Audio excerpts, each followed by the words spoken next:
Hello, my name's Margaret Pratt and I'm talking to you today because my husband Roger was murdered almost 4 years ago on our boat in Vieux-Fort, St Lucia. When I last reported, we were hoping to report that the trial had started. And once again, at the beginning of November, the case came to court, and very sadly, from my point of view, once again, the prosecution appears not to have got all its ducks in a row, and the pleas were not heard.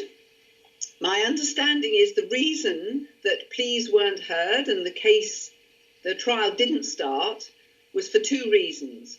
Firstly, because the expert witness, who has been asked now on, 4 or 5 times to come and explain to the judge whether one of the defendants has the capacity to plead, once again didn't put in an appearance, and this meant that everything goes back to square one until this part of the proper judicial evidence is heard. And then arising from that, there are some technical issues that have to be covered. If this is the case, and I don't know, because as usual, no one's from the Crown Prosecution Service or from St Lucia has talked to me about this. If that's the case, once again, the judges have had to step in to identify the shortcomings of the prosecution and defence teams. The case was adjourned for further case management hearings until last Friday, the 24th. And last Friday, the 24th, has come and gone. I'm recording this on Monday, the 27th. Haven't heard anything. I shall hope to hear something before too long. So that's the bad news. The better news is twofold.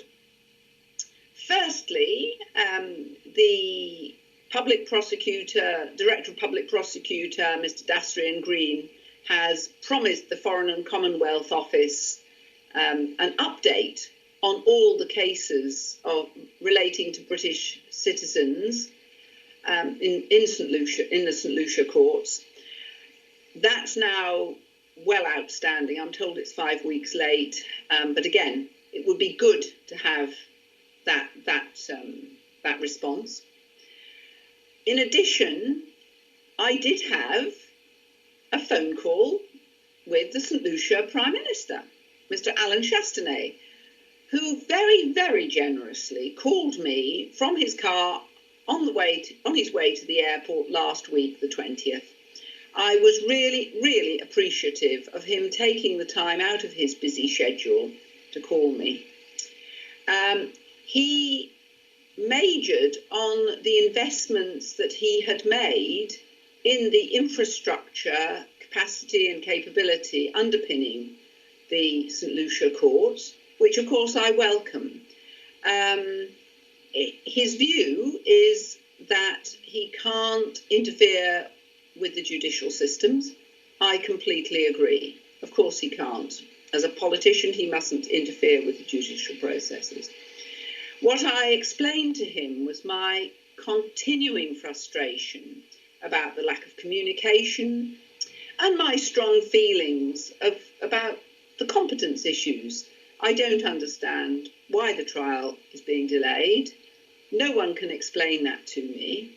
And my fears that it is due to breakdowns in just the way people do their jobs.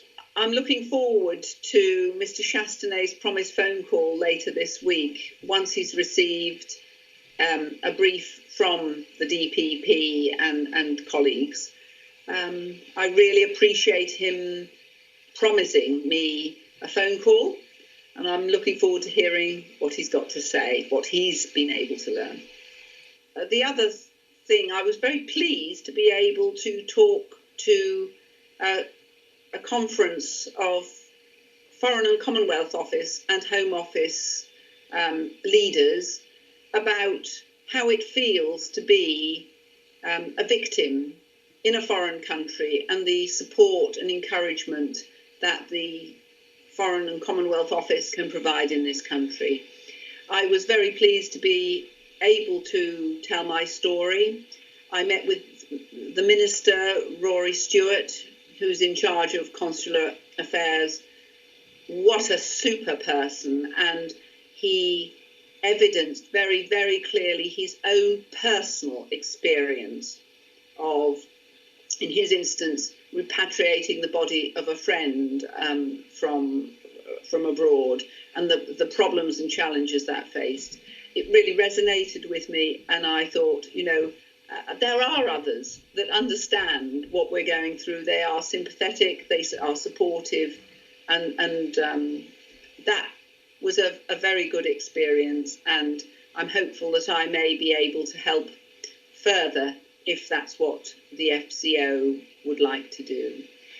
Finally, still on the FCO, Samantha Elms, who leads the murders and manslaughters team at the FCO, is, as we speak, in St Lucia for the week. She's talking to a range of concerned individuals. She's very, very well briefed on Roger's case, and so I'm optimistic that she will come back with some news on the ground.